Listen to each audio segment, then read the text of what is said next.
میں آج پاکستان نیوی کو اس شپ لفٹ اینڈ ٹرانسفر سسٹم اس کی انوگریشن پہ آپ کو میں آج خاص طور پہ مبارک دیتا ہوں، خراج تحسین پیش کرتا ہوں۔ مجھے بڑی خوشی ہوئی کہ ہم اب ٹیکنالوجی کی فیلڈ میں آگے بڑھ رہے ہیں۔ میں نے اس اوکیزن پہ، کیونکہ میں پاکستان کے ساتھ ساتھ ہی بڑا ہوا ہوں، تو میں یہ ضرور کہنا چاہتا ہوں کہ ہمیں جس طرح ہم آگے بڑھ رہے تھے ایک وقت پہ، ہم اس تیزی سے اپنے پوٹینشیل کے اوپر نہیں پہنچے۔ جو پاکستان آج سے 50 سال پہلے جو اس کا پوٹینشیل تھا، جو دنیا میں جس طرح ہمیں دیکھا جاتا تھا اور جس طرح ہم دنیا کو دیکھتے تھے، وہ جس ٹریجیکٹری پہ پاکستان اوپر جا رہا تھا، مجھے بھی اور بھی میری جنریشن کے پاکستانیوں کو بہت افسوس ہوتا ہے کہ ہم اس پوٹینشیل پہ نہیں پہنچ سکے۔ اور اس کی بہت بڑی وجہ یہ تھی کہ ہم بجائے اپنے پوٹینشیل کے اوپر اعتماد رکھتے ہوئے، اپنے پیروں پہ کھڑے ہو کے اپنے جینیس کو استعمال کرتے ہوئے آگے بڑھتے، ہم جو راستہ کھوئے ہیں، ہم ایک آسان راستے پہ چلے گئے، امپورٹ لیڈ اکانومی بن گئے، ڈپینڈنسی سنڈرم آ گیا، ایڈ کے اوپر امداد، فورن ایڈ کے اوپر ایک ریلائنس آ گئی۔ ہم نے اپنی قوت پہچانی نہیں، کیونکہ جب بھی کوئی وساکھیوں کے اوپر چلتا ہے تو اس کی اپنی جسمانی قوت کمزور ہو جاتی ہے۔ اللہ نے انسان کو بنایا ایسا ہے کہ جتنا وہ ریزسٹ کرتا ہے اتنا طاقت آ جاتی ہے۔ یہ اللہ نے انسان میں یہ صلاحیت دی ہے کہ اگر میں ایک بڑا بوجھ اٹھاتا رہوں اپنے بازو سے، میرا بازو مضبوط ہو جائے گا۔ میں اس کو نہیں استعمال کرتا، وہ بالکل سکڑ جائے گا۔ تو قومیں بھی ایسے ہی ہوتی ہیں۔ قومیں جب اپنے پیر پہ کھڑی ہو جاتی ہیں اور فیصلہ کرتی ہیں کہ وہ سب کچھ خود کریں گی، اللہ قوم کو مضبوط کر دیتا ہے۔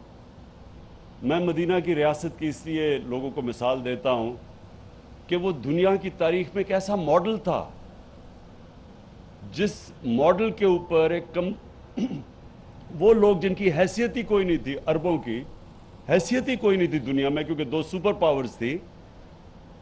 اللہ ہمیں حکم کرتا ہے کہ نبی صلی اللہ علیہ وسلم کی زندگی سے سیکھو۔ تو ان کی جو زندگی تھی، ایک تو ان کا اپنا کیریکٹر تھا، جو بھی ان کے کیریکٹر کے اوپر چلے گا وہ عظیم انسان بن جائے گا۔ اور جو انہوں نے ریاست قائم کی مدینہ کی، وہ بھی ان کی سنت تھی۔ تو جو ریاست ان پرنسپلز پہ چلے گی، وہ ریاست ایک عظیم بن جائے گی۔ تو وہ ریاست نے ہر مشکل وقت گزارا شروع میں، اور کوئی جب نبی صلی اللہ علیہ وسلم نے 2 خط لکھے،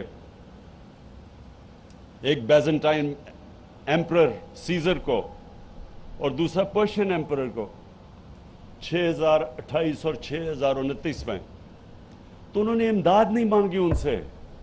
انہوں نے یہ نہیں کہا کہ ہمارے حالات بہت برے ہیں، ہمیں قرضے دے دو۔ انہوں نے اناؤنس کیا کہ میں اللہ کا پیغام لے کے آ رہا ہوں دنیا میں، حق کا، رائے حق، چلو گے تو آپ کا فائدہ ہے۔ اور ایک خوددار قوم کھڑی کی۔ اور پھر دنیا کی تاریخ، یہ ہیومن ہسٹری میں صرف ایک ہی پیغمبر کا، جس دن وہ پیدا ہوئے، جس دن دنیا سے گئے، صرف ایک پیغمبر کا سارا دنیا کی تاریخ میں پورا ریکارڈ ہے۔ اور وہ بھی ریکارڈ ہے کہ وہ دیکھتے دیکھتے وہ قوم، اس نے دنیا کی امامت کی۔ تو میں آج مجھے جو خوشی ہو رہی ہے آج یہاں، کہ یہ اب پھر سے کوشش ہو رہی ہے کہ ہم اپنے پیر پہ کھڑے ہوں۔ یہ صرف یہ نہیں کہ آپ نے اس ٹیکنالوجی کا استعمال کیا اور اب 12 شپس کو ہم کر سکیں گے اور 7,400 ٹن کی شپ کو شپ لفٹ کر سکیں گے. یہ ایک پروگریس ہے. ایک ٹیکنالوجی کا استعمال کر کے اپنا ملک کا پیسہ بچانا ہے. جو آپ نے کہا کہ یہی چیزیں اب باہر جانا پڑتا ہوگا آپ کو, تو وہ جو پاکستان میں کریں گے, ہمارا فورن ایکسچینج, ہمارے ڈالرز بچیں گے, اور پھر انشاءاللہ آپ یہ سروسز اوروں کو بھی دیں گے. یہ جیسے جیسے ڈیولپ ہوگا اوروں کو بھی سروسز دیں گے, اس سے بھی ہم پیسے فورن ایکسچینج کمائیں گے. اس وقت پاکستان کا چیلنج کیا ہے؟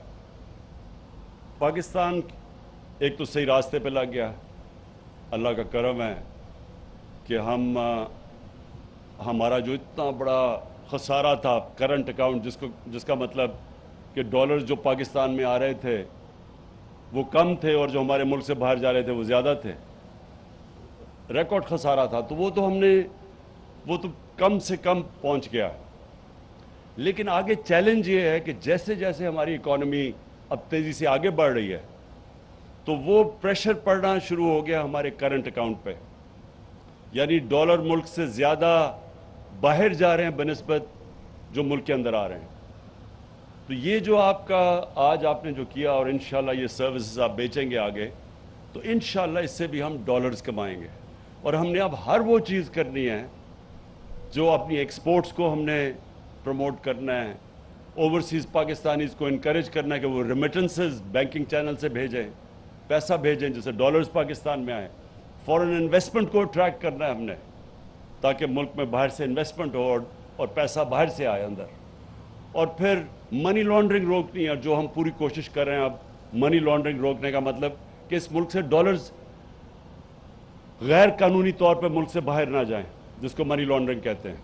اور جو ہمارا ہی نہیں, عام ڈیولپنگ ورلڈ کا سب سے بڑا مسئلہ یہ ہے کہ وہاں بھی ان کے کرپٹ صاحب اقتدار ملک سے پیسہ چوری کر کے باہر بھیج دیتے ہیں. یہ ہمارا بھی نہیں ہے, ساری دنیا جو غریب ملکوں کا مسئلہ ہے, وہ روکیں. اور پھر امپورٹ سبسٹیوشن کریں, جو چیزیں ہم امپورٹ کرتے ہیں وہ پاکستان میں پروڈیوس کریں. تو یہ ہمارا ڈائریکشن ہے اس ملک کا, اور انشاءاللہ اس کے اوپر ہم نکل چلے ہیں. اور آج جو مجھے سب سے زیادہ خوشی ہو رہی ہے, امجد نیازی ہمارے نیازی ہیں, حالانکہ میاں والی سے نہیں ہیں, ہوشیارپور سے ہیں آپ, لیکن مجھے خوشی سب سے زیادہ یہ ہے کہ آپ نے اس طرف قدم اٹھایا ہے, اور اس لیے میں آج بڑا فخر محسوس کر رہا ہوں. اور اس انوگریشن پہ میں اپنے وزیروں کو بھی لے کے آیا ہوں, اور میں آج آپ کو خراج تحسین پیش کرتا ہوں.